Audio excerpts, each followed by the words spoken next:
It's one thing to have a love and affection for your pet, but sometimes, it goes a little bit too far. I'm not even sure I'm one to talk about this. I have 30,000 pictures of my cats on my phone, but we'll talk later. A family that's horse obsessed today on My Crazy Family. My crazy family. My Crazy family. Welcome to the program. Be sure to press subscribe wherever you download podcasts. And on Apple Podcasts there, you can get advanced episodes of the show. You can get the full archive of the show, all commercial free. Yes, just sign up through Apple Podcasts. You can do a yearly or a monthly membership there on our channel and get access to My Crazy Family Plus. So do check that out on Apple Podcasts and press subscribe wherever you download podcasts. It's Tony and Stacey Cole with you on today's episode of the program. What's going on? And it's snowing, so I want to remind people that before Christmas, we are going to be giving away a $500 Amazon gift card. And what we need you to do is review the show. It'd be awesome if you were nice about things, but if you're not, that's fine. Yeah. I mean, if you're one of those negative people and want to leave us a review, go for it. It still counts. And just send a screenshot to contest@crazyfampod.com.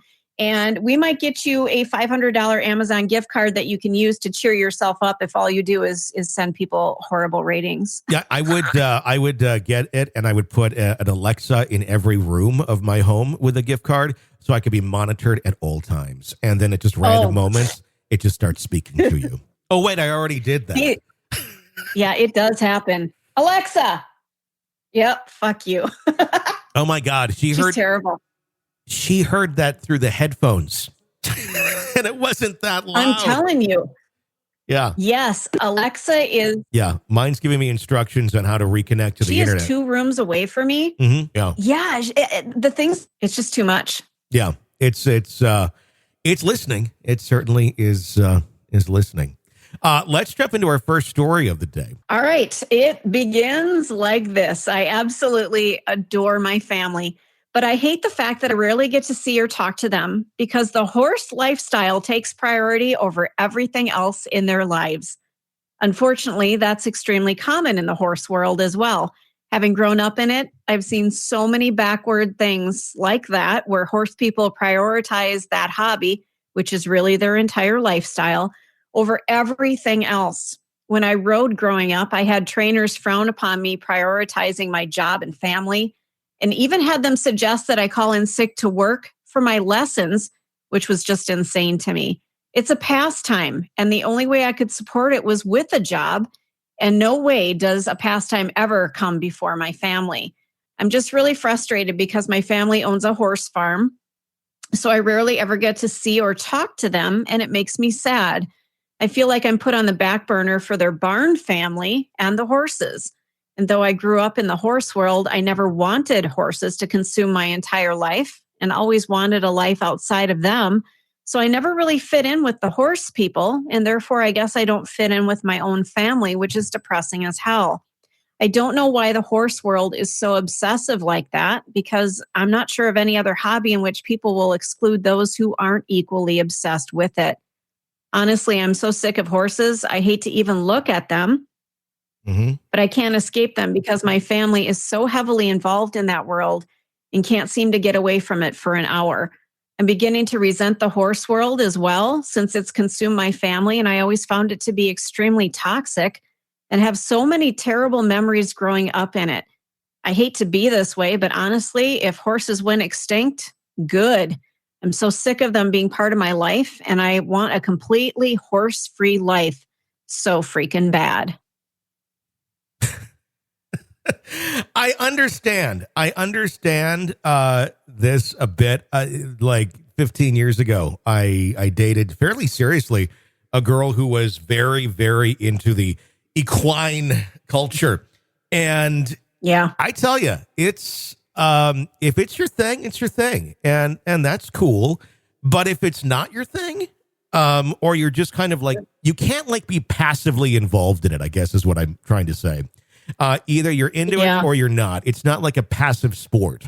And it has its own language. It has its own passion, and people who are into it talk about it like it is the end all be all of everything. And I'm not saying that's bad. They kind of stick together. Cool. A lot of groups do that are into something that there's that sort of passion for. And I think it's a good thing that there's people that have that sort of passion for that type of animal.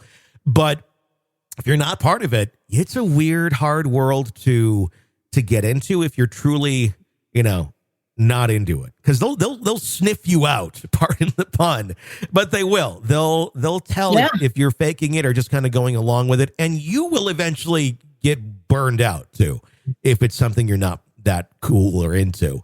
It's just like, what I remember the advantages I had back in those days were a lot of the horse things that she would go to were at wineries. So I would. What? No, wait a minute. Yeah. What? They had they had stables, and they would have horse shows. It was just in Upper Michigan, and there was several that had like stables and everything, and they would do we're not talking like rodeo, yeehaw, cowboy equine racing. We're talking more like polo type style, dressage, very disciplined type horse dancing, for lack of a better term, where they're like wearing very proper type suits and outfits.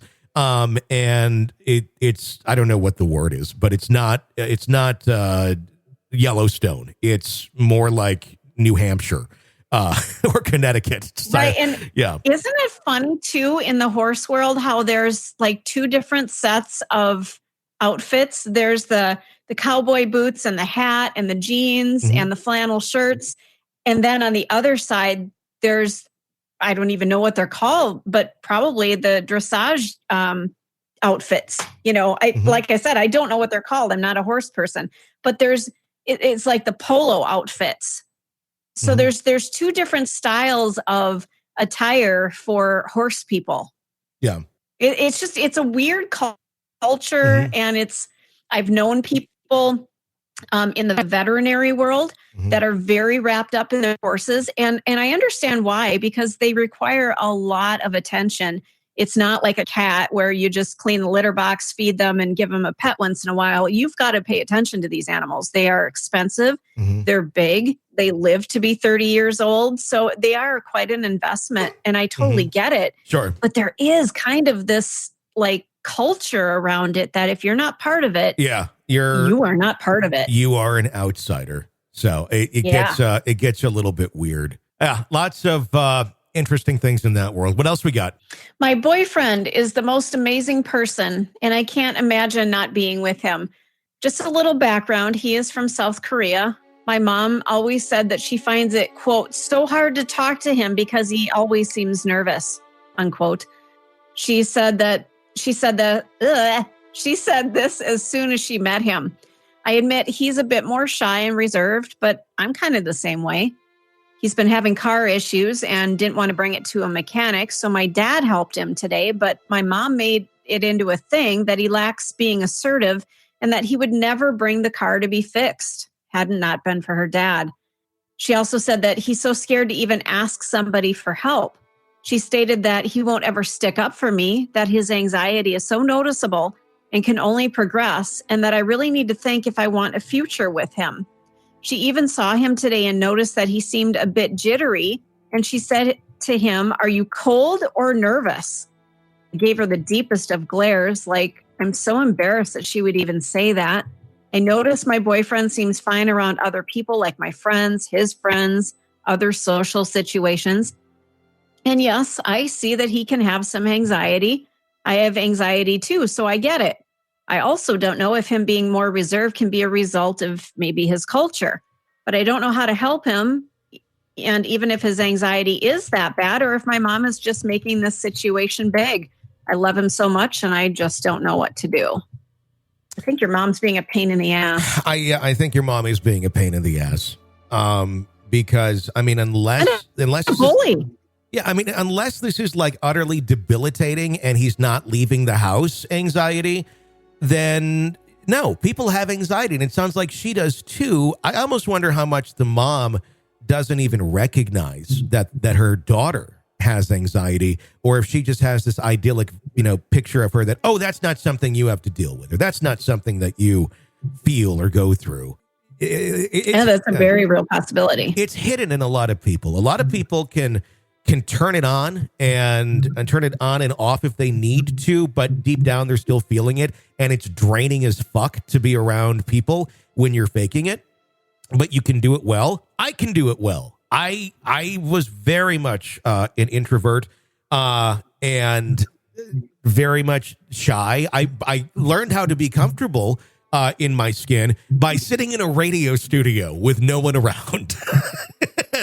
and then that helped me kind of open up. And then going out and doing events and stuff.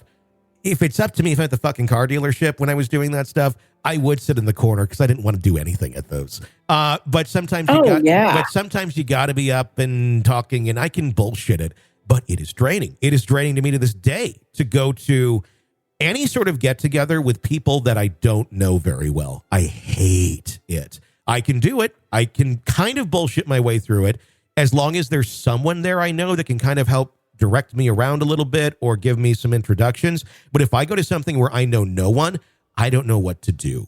I really do not. I've gone to like a father-daughter dance once in a neighborhood that I lived in, and I tried to kind of chat, but it seemed like everybody already kind of had their clique. And I don't know how do you do that? I didn't know how to become part of cliques when I was in high school, more or less as an adult. Anything like that. I'm not good. And obviously I do PR, like public facing things for a living, but it's hard for some people. But if it's not, like I said, debilitating, then I don't think it's necessarily going to be a hindrance on your life. Yes, if the person's stuck in the corner of their home and not leaving and, demanding that you stay there too, probably not a good match for anyone because that person's not in a healthy place. But if they're just an anxious person, mom can get the fuck over it. Yeah, and I'm not sure, there could be some cultural things in here too, Sure. having to do with the potential mother-in-law. But I don't see that there's an issue here. The person's trying. They seem to be in a good relationship, very happy with each other. So what? I mean, like you said, you have anxiety. I have anxiety. Yesterday, I was toying with the idea of going to order a pizza in person at a place that was 3 blocks from my house. Mm-hmm. And I chose not to out of like social anxiety. Yeah, I work from home now. I haven't been out since Tuesday. Yep. And I just didn't feel like going out. I'm like, I don't want to deal with people. So, when you touched on somebody who doesn't want to leave the house, I went, uh-oh. But I get it. But it's a real thing. You do get out though too. You're not, it's not debilitating when you open the front door and you're like, holy shit, I'm going to, curl up and die. Or I need like a foil blanket to get me out. It's one of those things where it's just, some people just honestly don't like getting out. And the thing is, every time I do go out and do something that I otherwise would have, a perfect example relating to your pizza. So the other day coming home, it was later. I didn't have time to cook dinner. I had chose to record that night. And I thought, I could just get home and go on Grubhub or whatever and order something. But I thought, the restaurant I wanted to order from is right on my way. Why don't I just run in there quick and we'll get our food? So did that. Really didn't want to do that because I didn't want to sit in there and wait and all that. It was a sub sandwich restaurant. Go in, and what happens? It takes like 30 minutes to get our fucking order of 2 sandwiches, and there's nobody in the place. And they're just so slow. Like one's cleaning the floor, one's like doing something on the back, and they're like not even, I put the order in and they don't even start making it. They're just like doing other shit. And I'm like, can I get that? Because I got to kind of get going here. Oh, yeah. This is an example of people being unaware of their surroundings. Unfortunately, surroundings being you work at a fast food restaurant and people place orders, then you make their food. Some people are oblivious of that. And I was just like, this is why I don't like going into places. Because like this shit happens every time. It's the fucking mutant zombie people that don't know what the fuck is going on at half of these places. And you're just like, what the fuck? It really feels like The Walking Dead. So we got our stuff and went home. But I was like, I should have just went online. It would have showed up at my doorstep. I didn't have to fucking sit there for a half hour and get, kind of like, it's stupid, but I get anxious about it. It's like, come on, I gotta get going here. And like, what the fuck are you doing? You start analyzing the people. Like, what are they thinking? Like, what is going through their mind here? And you can't wrap your mind around it. It's like hearing the stories on True Crime Today. You're like, how the fuck did somebody do this? Or why are they? And it's like, oh, well, this is how they're able to like murder someone and dismember them and then go and order Taco Bell. because they can also do this. They can take the order from the person at the restaurant and just go along their day and never make it. It's fucking weird. But I also wonder if there's something else about this young man that your mom doesn't like that goes beyond the anxiety. It almost feels like she's kind of picking at straws here. It does. It's got, I wonder if there's a possible racism thing going on here. And I don't ever want to, always point to that, but she felt the need to bring up the fact that he's from South Korea. So I'm wondering, is there something there that is different? Because I'm guessing she's not from South Korea. Sure. Yeah. The fact that it was brought up in the conversation makes me think that there's an element of that, or at least she suspects there's an element of that somewhere. Otherwise, I don't know why it's relevant to the story. Exactly. So I don't know. I mean, people got their shit, and I don't know. I do what's right. All you can do. You're an adult.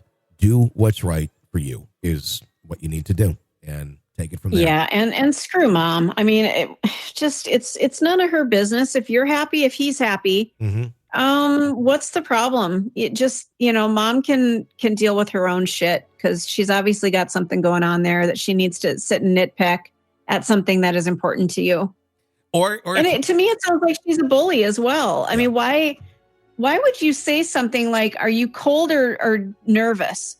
Why would you say something like that to somebody? To make them uncomfortable. Yeah, exactly. To kind of rattle them a little bit. I mean, if you're already nervous, the last thing you want is other people to look at you and go, are you nervous? What's wrong with you? What's wrong? What's wrong? Well, tell me what's wrong. Like, there's nothing wrong. I'm just cool. I'm here. Like, I have nothing to say right now. I don't know you well enough to have a conversation. I do that a lot too. When I'm first meeting people, I'm quiet. And then suddenly people are like, oh my gosh, he talks a lot. It's like, yes, because I need to get data in my mind about who you are and what is okay to talk about before I feel safe to talk about anything. Because you don't know these days what's going to offend somebody or whatever. So you kind of want to get a gauge on the human being. Once you have that gauge on the person, then it's like, boom, okay, we can talk now. And yeah, the floodgates kind of open up. But that's how I operate. I'm not good at small talk. I don't fucking care about the weather next week.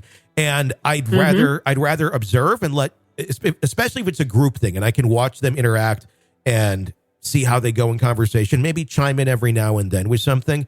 But it's how nervous people or anxious people, we need to feel a level of comfort with those around us before we are able to open up. And once you do, it's great. But that's kind of how it fucking works. It's a survival instinct for us because I think we've been burned too many times of trying to go the other way and jump in too quick. And it's been met at some point in our life with some sort of brick wall or negativity or being made fun of or ostracized. And so we just don't go there anymore. And we'd rather slowly kind of become close with someone through bonding over time than just let's jump off the cliff and see what happens. Yeah. And this mother really could take this from a different angle and actually try to get to know this person and, form a relationship instead of just these weird ass snowball throwing questions. Like, just be human. It's so stupid. If somebody's uncomfortable, try to warm up to them. That's the thing. That's the only thing you can do. And I've applied this in my life now. As I go through life, especially when I meet people that I can tell they're anxious. I can tell they're nervous, especially if they're a bit younger than me. Maybe they're in their 20s, and I can relate. Kind of being that person at that age, and I kind of have the tools to to be able to talk in a way that will, make them feel safe and kind of like show it's okay. We can kind of joke a little bit about something here or there.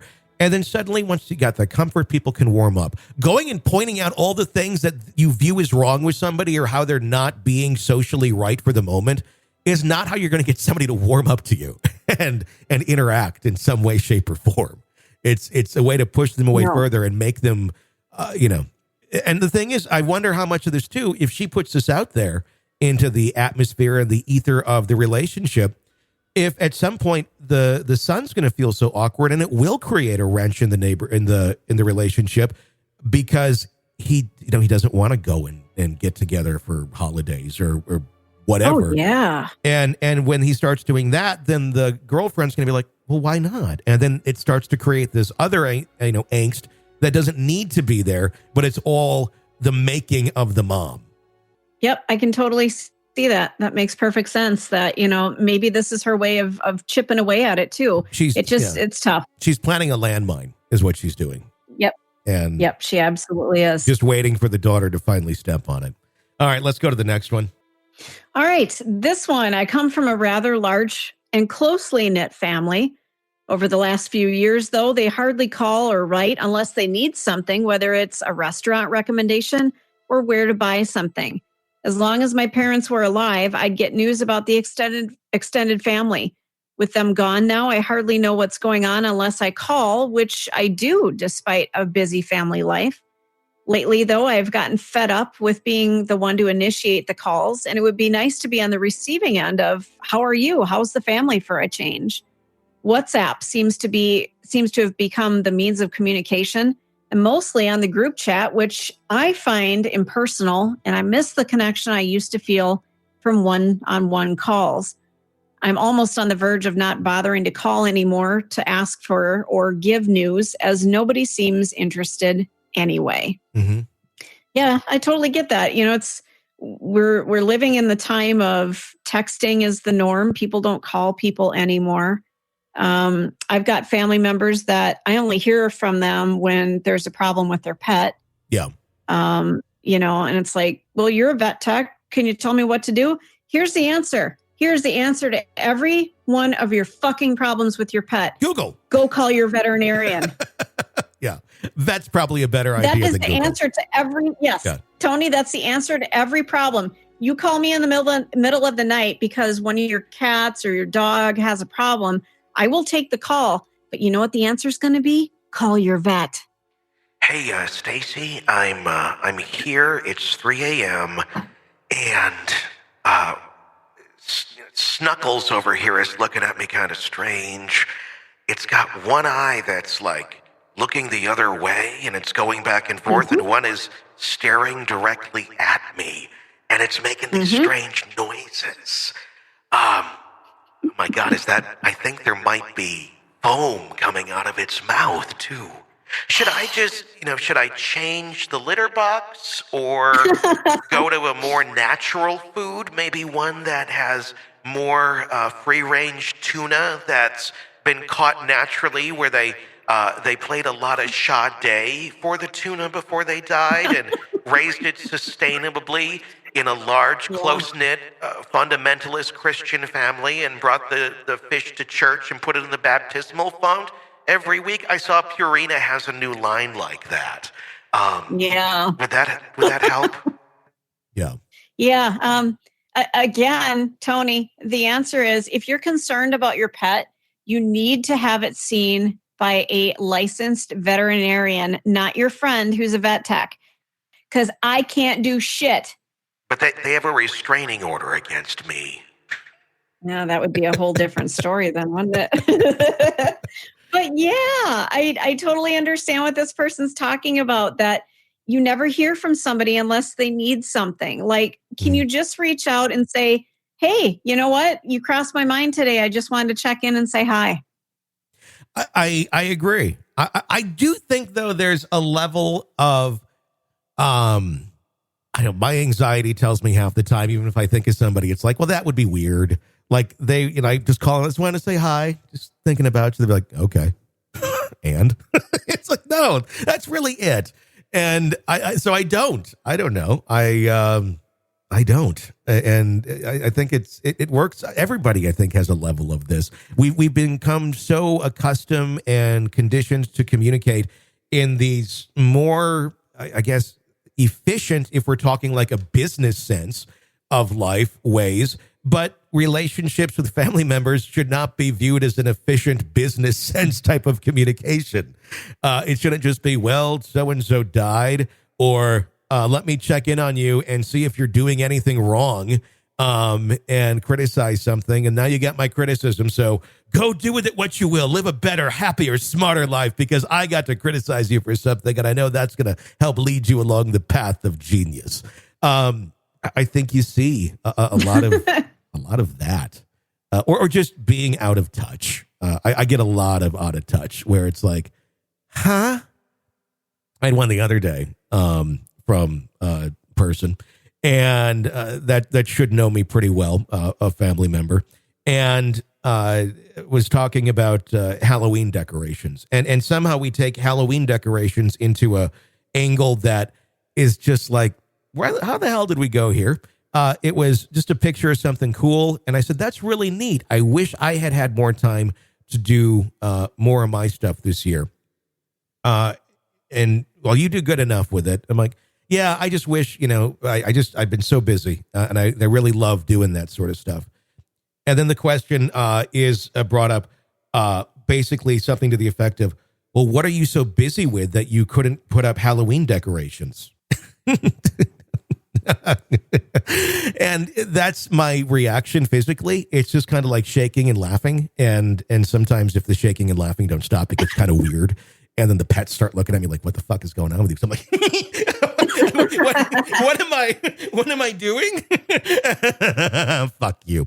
My response is like, well, I'm producing 4 shows that put out like about 17 episodes a week in total, and running a business full time while being a full-time dad with my daughter who is homeschooled here.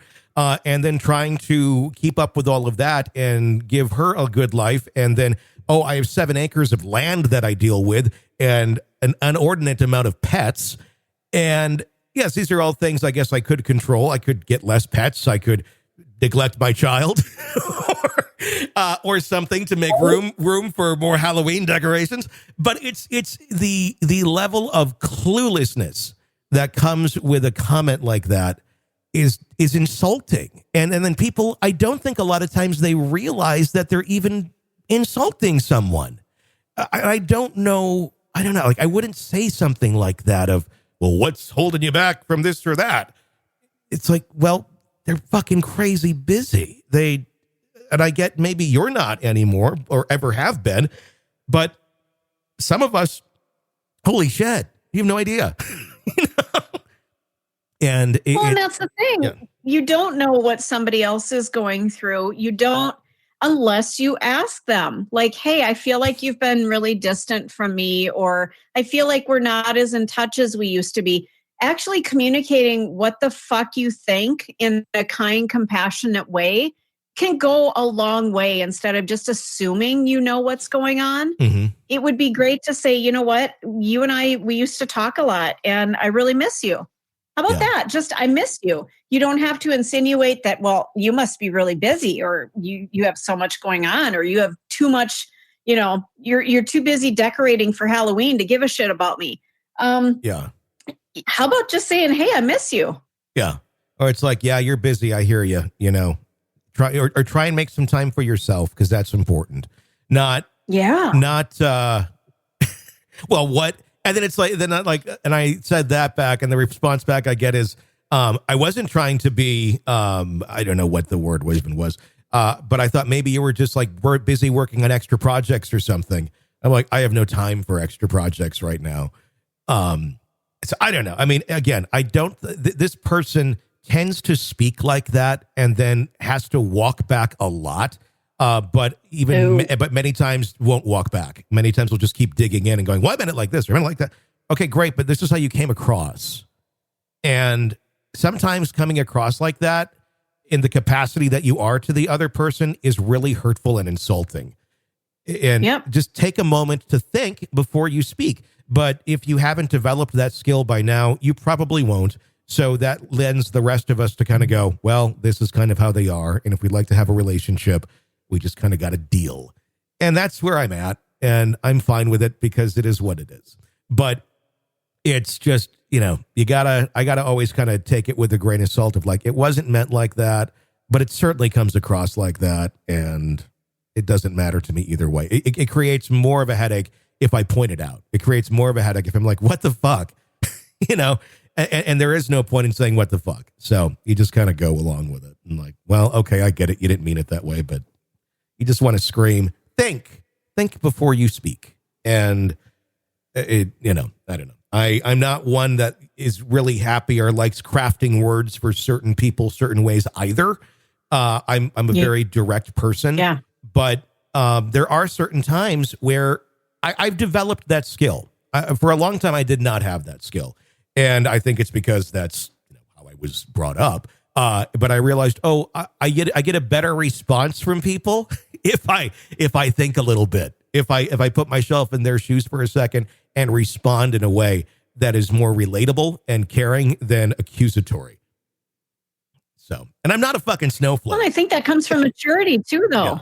Yeah. And there's snowflakes out there where even if you do, come from a place of not, and you do word it correctly. So like, you're even like recognizing that I'm fucking something up, or even like hinting at it. Like and a lot of times with some snowflakes, it's like, well, it's because you are fucking something up and I'd like you to learn. But if you're not, you're just kind of digging at nothing. It's like, stop. Yeah, it's hard. And like I mentioned, it comes from a place of maturity. I don't think it's something that you learn when you're in your teens or your 20s, maybe not even in your 30s. But I think in your 40s and upward, you start to realize, maybe I need to put myself in their shoes for a second. I might react the same way. And it's tough to make that realization that the way you think isn't always right. But if we can kind of bend ourselves a little bit to see how somebody else might feel, that it's an advanced way of thinking, but I don't think it's something that young people just do right out of the chute. No. It's something that has to be learned through experience. Well, and I think it can be learned through experience and it can be learned through guidance. I don't think there's a lot of parents that teach this, that are deep enough to really have that conversation. And like, there's so many things like this where I'm always trying to implant these nuggets of wisdom in my daughter where it's like, I get you. We think very similarly on a lot of things. So like, I'm like, we have the same brand of brain. So I can tell you right now, like, I get what you're saying and where you're coming from on something. And it's usually very, it's emotional. It's matter of fact. It's like in the moment. And I try to teach her, it's like, okay, if you got a negative thought going somewhere, you got to find a way of breaking it. Or if you're going to say something like this, take a moment and think about how that person's going to take it. And if I'm trying to teach her early, these are things I didn't quite grasp till like late 20s, early 30s. Always, could see other people doing it, but it wasn't ever ingrained in me. So I'm trying to ingrain this in her early so it's not such a battle later on. I'm like, it's much harder to go through, a long glass tunnel and then realize after you've gone halfway through, you should have been cleaning it the whole way. And then have to go backwards and do it all. Yep. If you just kind of like work on those windows as you grow and go down that hall, when you're down there that many years, you have to go back to the beginning and start trying to clean all over again. Just work on it as you go. It's not going to be perfect, but keep working at it and you'll keep growing. Don't keep going and digging yourself into something where later you're going to be like, shit, nah, I did all these things or I said all these things. And now either I'm going to stay dug in because it's a lot to dig out of, which I think is what a lot of people do. Or just try and correct that as early as possible. I think it's something that can be achieved thinking in a younger person. We just don't do it. We don't give our kids as much credit for what they're capable of understanding and their ways of thinking than they're capable of. They're capable of far more than I think what we put down as the expectation. It's just we don't take the time to hear them out half the time and understand where things are coming from. And then teach them proper ways of dealing with it, other than just going, that's wrong. That's horrible. What's wrong with you? And then eventually they grow up and then you just start avoiding them because you don't get along and they're not a very well-rounded person. And you're like, well, and for some they'll learn and some they won't. Some people will just always be kind of inept to these concepts, but I think more people are able to suck them in and operate on them at an earlier age. You know, that brings me around to something that you're going to laugh, but Whitney Houston's greatest love of all, I believe the children are our future. Teach them well and let them lead the way. Yeah. Show them all the beauty they possess inside. Give them a sense of pride to make it easier. That's exactly what we're fucking talking about. It is. But the thing is, we went off the fucking deep end and introduced Barney into the world. and we did a little bit too much of that. So I'm all about that. Yes. It's more like, just kind of teach them how life works and be there for them through the good and the bad, and don't shield them from the bad. Let them experience the bad and then help them navigate how to deal with smaller bad things. So when big bad things happen, they don't self-destruct. And yes, R.I.P. Whitney. So yes, I agree. A good tie into I believe the children are future. All right. That is going to wrap up today's episode of My Crazy Family. If you guys like the show, be sure to press subscribe there wherever you download podcasts or on Apple Podcasts. Apple Podcasts, you can get the show commercial free and get advanced episodes as well. Yes, it's awesome. All you got to do is go to Apple Podclass. Apple Podclass. Apple Podcast. A Podclass. That's what the Barney actor does. Podclasses. But a podcast. Go there, sign up, and get access to all that commercial free. You can go monthly or you can go yearly and get a super big discount there and help keep our program on the air. We do greatly appreciate that. Until next time, for Stacy, I'm Tony. Thanks for listening to My Crazy Family. My crazy family. family. My Crazy family.